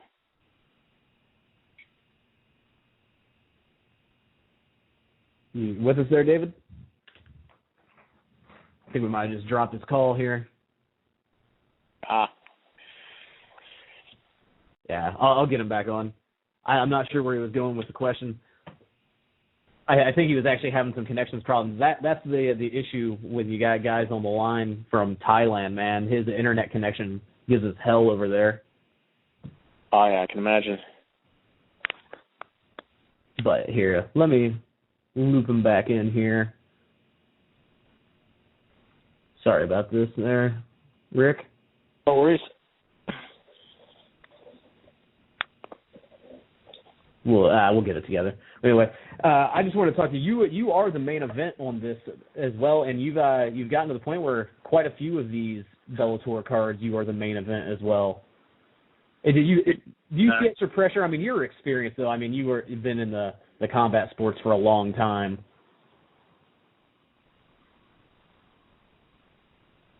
Yeah. Hey, am I that guy? I don't. Sorry. Sorry, David. I think David's back in on with us. I'm sorry. I tried. We had literally a monsoon dump down and killed my connection, and like one of those where I was talking about like a bucket of water just dropping from the sky. That literally is happening right outside my door right now. You guys go on. Sorry, that's what.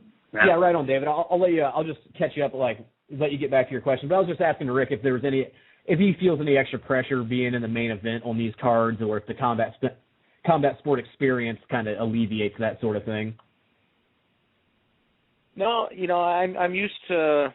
Well, actually, I'm getting used to kind of being the main events. I've had 3 or 4, I think, with Bellator now, and I'm definitely honored and excited to be, considered for that part. So, I'm getting used to it. There's, I wouldn't say there's a lot of pressure or anything with that, but it's just for me nowadays it's just another fight. So I got to go out there and just perform, and it doesn't matter if it's the main event or I'm the prelims. So I just got to go out there and do my job and kind of just let everything else kind of put that in the back of my mind. Sure. Now, David, I'll go ahead and let you finish up your question there for Rick. Oh, I don't know if I was repeating or not, but this rematch with Weidman is at 155 pounds, right? No, it's welterweight this tournament. But when you fought the first time, what weight class was it? 155. Okay, so that's an interesting thing. We were talking about this with Volkmann about the fighting in different weight classes and is it a different fight. Did you already talk about that? Yeah, we did. I think your line was cutting out there. We did talk about it. Okay, well that's cool stuff. I don't know, man. I think that's. I'm just excited to see it. I just think it's gonna be a good fight. So I'm just. I'll be checking it out. I don't know. You're an intriguing character, Rick. When you look at the. Your record and how well you've done. I mean, you really have some serious good marks on your on your pro record. So it's always cool to. Oh, I got a question. Kyle Parisian, is he done? What's the deal? No idea with him. I would think that Bellator would probably give him another shot fighting, but was your first round? Haven't heard anything. Was your first round with him difficult? The first round. You got him in the second. Yeah, I wouldn't say it's difficult. I started to pick it up at the end, but he's a tricky fighter. He's been around a while and someone who it was dangerous, even though he kind of came in out of shape and stuff. But definitely had to respect his ability to capitalize on if I gave him an opportunity. How many wins over Parisian is that for you now at this point between judo and MMA? I fought him twice in judo about 10 years ago, and then that really? one fight. Is that your background? Is judo? Are you a judo-based guy? Yeah, that's been my base. I've been doing judo for 20 plus years, 22, 23 years now. Oh, wow. Do you agree that judo is the most effective street fighting martial art? I think I'm thinking about like a Uchigari onto a fire hydrant type of thing. Yeah, that would be very effective. So, yeah, I think it could be very effective if done properly. Man, I wish I'd studied more judo, man. That's awesome that you're so good at it. Like judo is it's really a kick-ass sport when you start. I've learned a little. I've taken, I've learned enough to know a little bit about. I know a little bit about, but I don't know like all the positions, the moves. I could never do like a judo competition. I usually just wait for judo guys to take me down and I start my jiu-jitsu game. It's like I don't even want to play with it. I'm just gonna get hurt. It's fascinating. I love watching it. It's really cool. I didn't know you were like you beat Caro in judo and in MMA. That's got to be like that's special, right? I mean, not a lot of people can say that. Yeah, I think it was he was really trying to win that fight, of course, because of that. Had that kind of going back 10 years ago, a little rivalry we had when we fought each other. Was it like bad blood in the judo scene or what? Did you guys get judo drama? Yeah, we never really cared for each other much. So I guess we kind of say there wasn't we weren't the best of friends. Yeah, it kind of carried over to MMA. I imagine that's why he probably made it that second round with you. He was just mad. Yeah. So, Rick, in this fight with Weidman that you got coming up here, do you have any particular ambition for the fight, or are you just going to kind of see where it takes you and kind of do what you always do, or are you gunning for a knockout or anything like that? Well, I would like to finish him. I hit him with some good heavy shots last time we fought. My striking's better now. But of course, I'd like to end it quick and get out of there, healthy and recuperate for the next fight. But it could go either way. He's a very tough guy. He's hard to finish. He's so you just can't really make a mistake with him. So it could be one of those fights that's just long drawn out, like the last time we fought, just back and forth, beating on each other, and whoever gets the most shots probably wins the fight. So.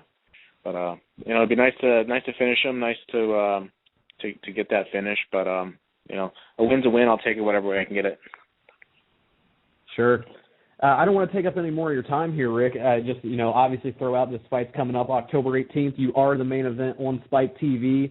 Do you want to throw out the Facebook and Twitter and that sort of thing for people? Yeah, absolutely. You can find me on Facebook. I have an athlete page, Rick Hawn. I have a website, rickhawn.com, and you can find me on Twitter at rickhawnmma. Fantastic. Well, hey, Rick, thanks a lot for coming on the show. Absolutely.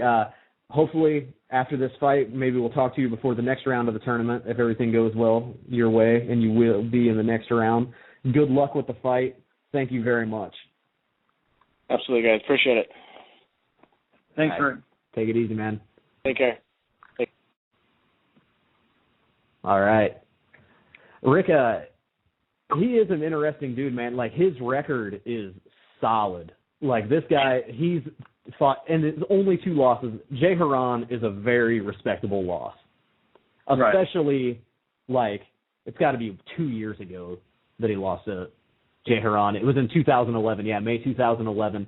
And then Michael Chandler, obviously, that's a legit loss as well. Solid 16-2. That's an impressive record. You're talking about, dude, he was like, I know that things were cutting out for you, so I wasn't going to interrupt, but like, he's not just a judo dude. Like, he's like American Olympic team judo dude.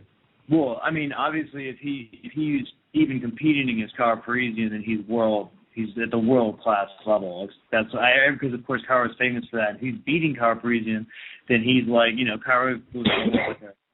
Didn't Kara have like a bronze medal, or am I thinking it's just Ronda? Or do they both have one? I don't know all of Kara's accolades in judo.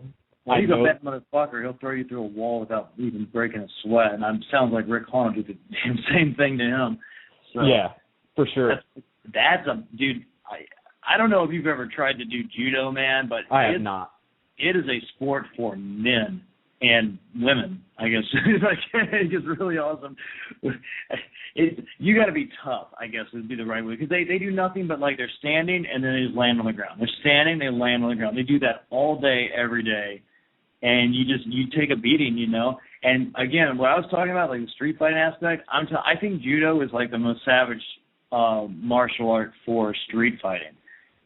Because you can take out a lot of people really quick by just tossing them. It's practical. Yeah, super practical. I say you just throw them on every hard object that you can see on the curbs and whatever. Think about the air a really good judoka can get on someone who's not a really good judoka. Yeah. The type of hang time they can get on somebody. I had a neighbor when I lived in Brooklyn, New York. I lived in a building with a bunch of like Eastern Europeans, like dudes from Georgia, and this one guy who was actually pretty friendly. He didn't speak a lot of English, but he was the most terrifying looking man I've ever seen in my life. And I ended up talking to him, and he was a like Georgian national judo champion. And the dude he had to be like in his mid 30s, although of course he looked like he was like 50 because he was Georgian. But his hips were completely shot. Dude could barely walk. Why? Because of judo? Yeah, just like a life of judo. Yeah, it'll. Well, have you ever met Gene LaBelle? You ever shaking that dude's hand? No, I have not had the pleasure of meeting Gene LaBelle. He also kind of terrifies me. Oh, he's got the gnarliest fucking hands of anyone you'll ever meet. I bet. Yeah, Uncle Gene, man. I've crossed paths with Gene LaBelle and go-kart convention a few times, different tournaments and traveling around and just training and stuff. Nice guy, super nice. Although go-kart tapped me out, like in 10 minutes, he tapped me out with like 20 submissions, and none of them I'd ever seen before. I'm like crying. Like I'm crying, like clawing the mat, trying to get away from him. And he's got me all on some kind of weird, like, Romanian leg death burn block, whatever. And Gene LaBella's sitting right there, like, just watching, you know, being the old professor. And Gokar looks up, and I literally have tears, like, I'm tearing up from pain, like trying to escape this evil Armenian. And he's like, Gene, I think you messed up my hair a little bit. And Gene's like, oh, that's not good. You hear that? That's not good. You messed up Gokar's hair. Meanwhile, Gokar's rocking like half a head of hair anyway. Yeah, they're hilarious though. They're like the thing. And what happened was, I learned later when I actually started learning all those wacky catch wrestling moves that he just masterfully whooped my ass. Like, he put me in a bunch of stuff where, like, these are submissions. It's not like arm bars and chokes. I mean, on Sunday, that gym, or they used to, they would get together and they would sit around, or like on whatever the designated night, and they would literally just invent new ways to submit people.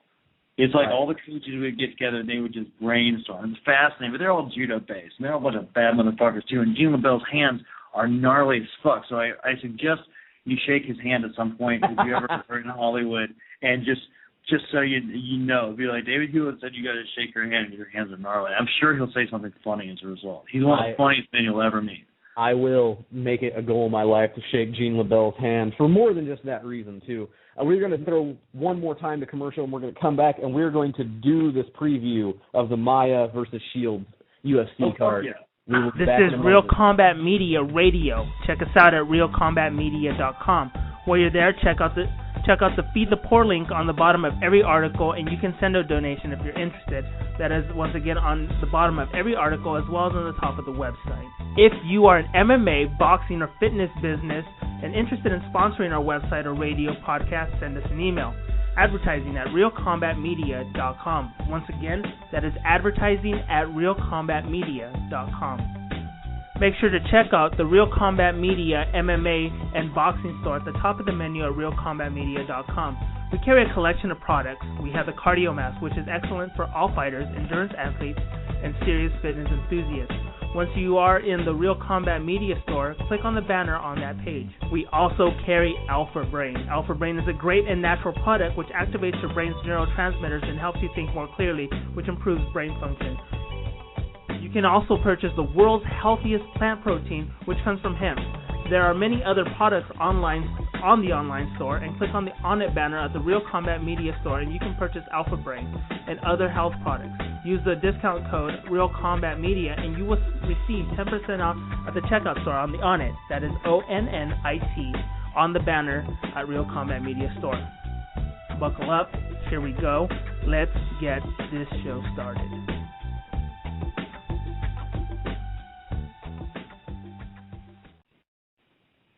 All right, we are back, Real Combat Media MMA Radio. We've got about another 16 minutes of the show left here. You can still try to hit us on Twitter at Real Combat Media or on Facebook, Real Combat Media. But what we're going to do right now, we're jumping in. We're going to talk about Wednesday, October 9th, out of Brazil on Fox Sports 1, the entire card on Fox Sports 1. We have Fight Night, Demian Maia versus Jake Shields. I'm going to just read all, because you can actually, well, sorry, you're in Thailand. You can't. I can watch all of these fights live on Fox Sports 1.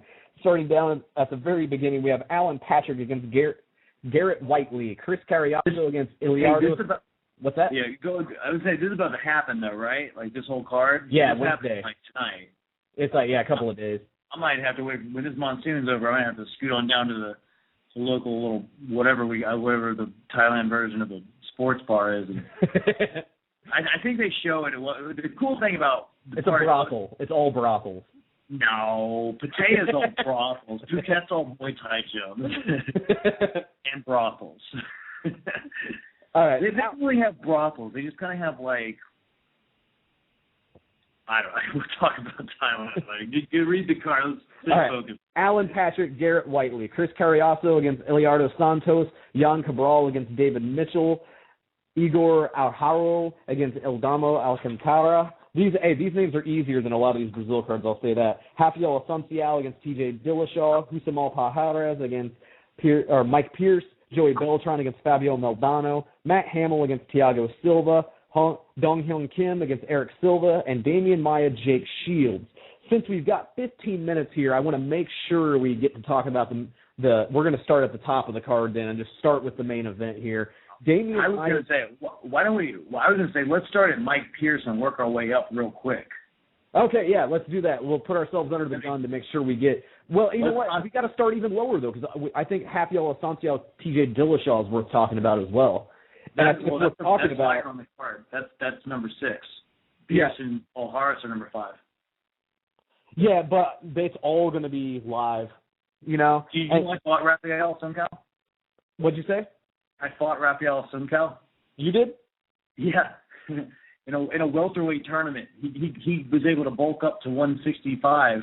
Lord. And we fought to a sudden death split decision in the 3rd round of the Shidokan tournament, the national Shidokan tournament. Nice. Who got the win? He got a double leg, and they gave him a sudden death victory in the 8-man tournament. But then he didn't want to fight the national, so I went and did that, and then I did pretty good in that one. Well, I have a feeling TJ Dillashaw is going to flatline him. You think so? Man, that gym, alpha male's just looking too mean. You know, I wish I could argue with you, man, but it's hard to bet. It's really hard to pick against alpha male lately. I mean, Dwayne has been like freaking Moses, those people. He has led them to the promised land, and like, while he's not competing anymore, he's not going to be there with them. He's going to watch, and he's going to see them march into Canaan and fucking knock shit down. That's the alpha male guys are killing it right now, and I don't know, man. Like, that logic is sound. I can't argue with that whatsoever. All right, so we jump up. Husamal Palhares against Mike Pierce. This is a exciting fight right here. Husamar going to welterweight for the first time. Mike Pierce is a tough dude. I think what it really comes down to is, can Husamar get Mike Pierce to where he needs him to be in the fight? And I mean, you know what it comes down to. It comes down to, can Husamar get his leg, period. That's the only thing it's going to come down to. Can Husamar get his leg? If he doesn't, he's going to get TKO'd by ground and pound. That's what happens with Husamar. Every single time people realize, I just won't let him heel hook me, and then I beat the shit out of this big monkey. And that's what they do.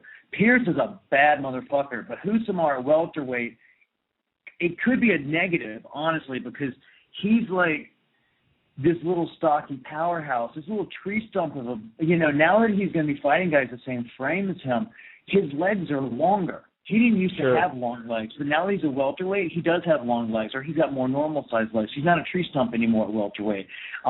Pierce is kind of a tree stump at welterweight, though, and he's also a beast wrestler. I just don't see – I don't know, man. It could easily go one way or the other, but, I mean, do you really think that anyone is not going to be like just doing leg lock seminars out the ass if they're fighting Palhares? I mean, you saw what Alan Belcher did. He just studied up on his leg locks, and he damn near twisted him. That was fucking beautiful. But that's the formula. That's how you beat Palhares. I think if Pierce keeps it together, it's his fight to lose.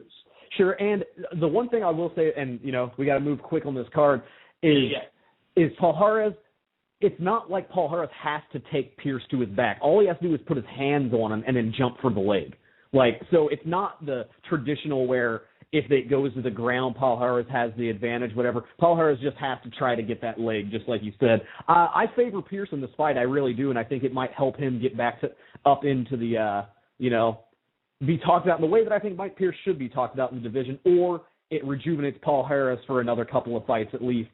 Joey Beltran's Fabio Maldonado is going to be a bloody bar fight inside of the cage. I don't know much about either one of these things, but anyone with the nickname the Mexicutioner is going to swing. I know that for sure. Dude, both have the heart. Like, Fabio Maldonado took a beating from Glover Teixeira.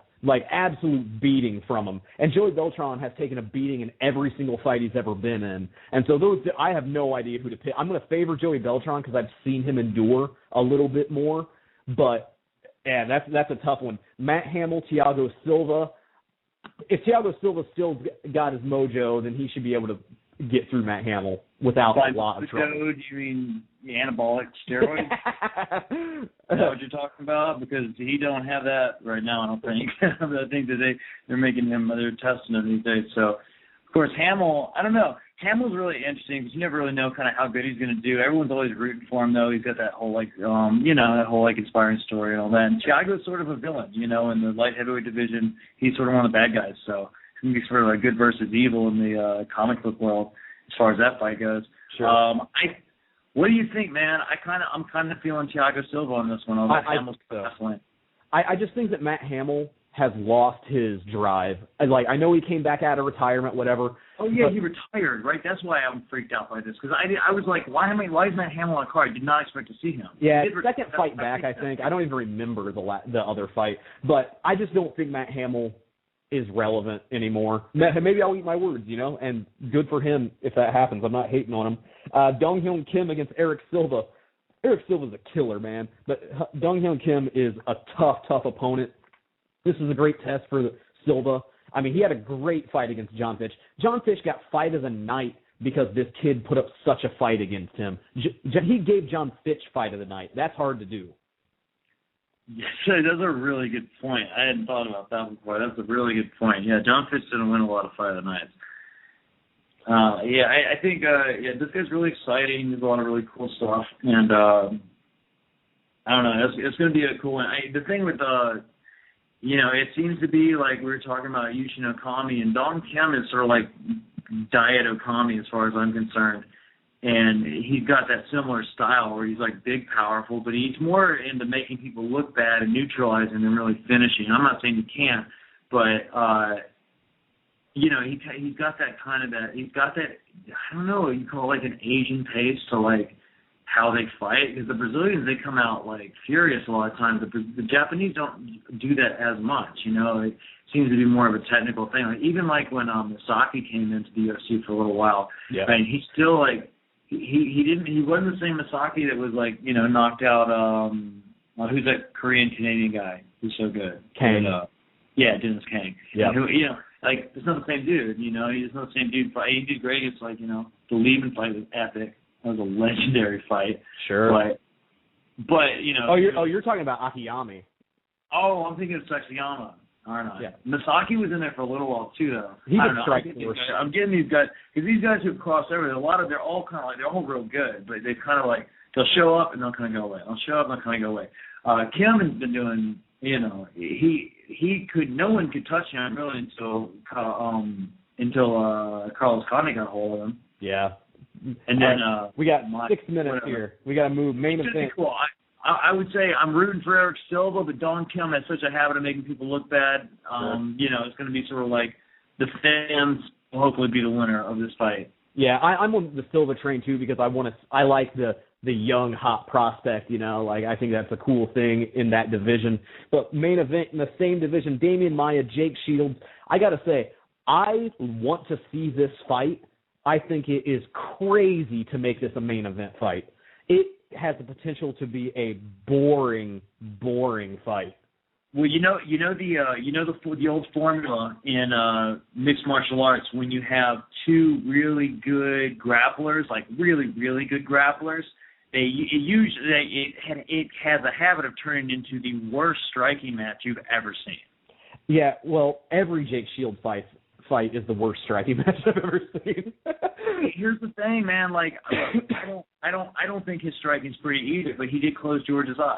It's true. Like, he has a weird effect. That's the one thing that we didn't get to ask Tyron Woodley when he was on, is like, what is it with Jake Shields? Because when I'm watching it on TV, and like, I'm totally being like an armchair quarterback here, because like, I couldn't kickbox to save my life.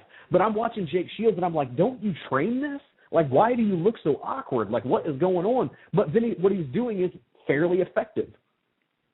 Yeah. And he's not, aside from the time that Dan Henderson, like, caved his face in and he face planted, which he still won the fight. That's the only first time. Round was the most savage beating I've ever seen Dan Henderson put on a man ever. I've never seen Henderson whoop a dude's ass so bad as he did in that first round against Shields. And the fact that Shields sucked it up and just beat him, oh my God. But that's the only time his stand-ups have been exploited like that, and it was one punch in the fight, really. Like, just bombed him in the face. Now, because we are getting down, it's 4.5 minutes here. Is Demian Maia the boring grappler killer in the UFC? He takes out John Fitch's the shit out of John Fitch. Are they going to have him shield Jake Shields and then, like, so they can wipe him off as well? Is that what they're doing with Maia? Because there's other matchups that make more sense to get him to a title fight.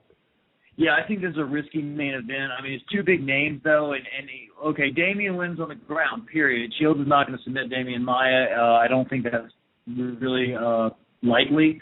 I think it's possible that Shields could knock Maia out, because in a pure striking match, in a pure grappling match, Maia wins. In a pure striking match, Shields wins. Yeah, and maybe, but you know, Maia's stand-up came along. Hold on, check this out. So, in a pure striking match, if Shields wins, Shields has better wrestling than Maia does. Right. So Shields could keep it standing and knock Maia out. That would be if I was Jake Shields, that would be my game plan for Demian Maia. Yeah, I can see that too. But, you know, we did see, granted, different weight class for Demian Maia, but at 185, a guy like Mark Munoz was able to neutralize. And I'm not saying Jake Shields is the wrestler that Mark Munoz is, but he was able to neutralize. And we saw some guys that could hang out in Demian Maia's guard for a few minutes and pound on him. Yeah.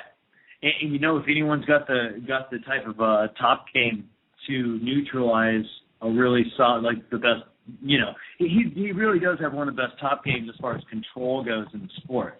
I mean, that's how he shut down Carlos Condit when they fought in Hawaii. That's how he gets his submissions out of everybody. You know, he took his time when he fought Paul Daly. He didn't have to wait till like the third round to submit Paul Daly. Right. But he didn't want to make a mistake, and he took his time. He's just a patient, you know, and he knows what he's got to do to win, and he does that. You know, and Shields does stuff like that. Maia is a finisher. Right. Period. And so I feel like Maia's a lot more likely to go out on his shield one way or another versus Shields, who's a lot more like, he got that great record against so many good guys, but he's not really that interesting to fans because he's a smart, safe fighter who knows how to win and doesn't put a lot of value on, you know, getting dramatic victories so much as, you know, just making sure he gets the W, which is really, at the end of the day, that's what's important. Maia, however, is going to, you know, snap something off and take it home with him. It's an intriguing matchup, man. As a jiu-jitsu guy myself, I can't like not get a boner over this fucking match. But it's like, yeah, it could be a shitty fight. It's like it could be a really shitty fight. We'll see. I hope it's great. I hope it's amazing. I hope it's the best grappling exchange you've ever seen. But and it might be. It might be, dude. It might be amazing. It might be like what was it when it was in McDonald's in Maia? Yep, Jason McDonald. I mean, it was only, I think, like a round and a half, or it might have only been one round, but it was still one of the most, probably the most entertaining ground fight I've ever seen. It was fantastic. It was great, and I'll say this too. I saw Jake Shields on Inside MMA, and he was talking about how he's never really been in trouble by a submission artist in a fight, and he's not too worried about Demian Maia, blah, blah, blah. Do you remember when Jake Shields fought Jason Mayhem Miller? Yes, I do. And you mean where he spent the whole first round in a rear naked choke? Yeah, that's exactly what I'm referring to. Mayhem is not as good as Demian on the ground. Right, exactly. And that's like what I was getting at, is that like there's danger. Demian Maia is a finisher. We're down to 40 seconds here. My pick has to go to Demian Maia, but man, I think it's going to look like the John Fitch fight. I don't see a finish. I just think positional domination by Demian Maia probably. You mean by Shields? No, I think Maia is going to win. I think that he's going to. You think that Shields is? You think that Maia is going to control the position? Yeah, I think that Shields is going to be on the defense the entire time. From submissions, because he's just so much.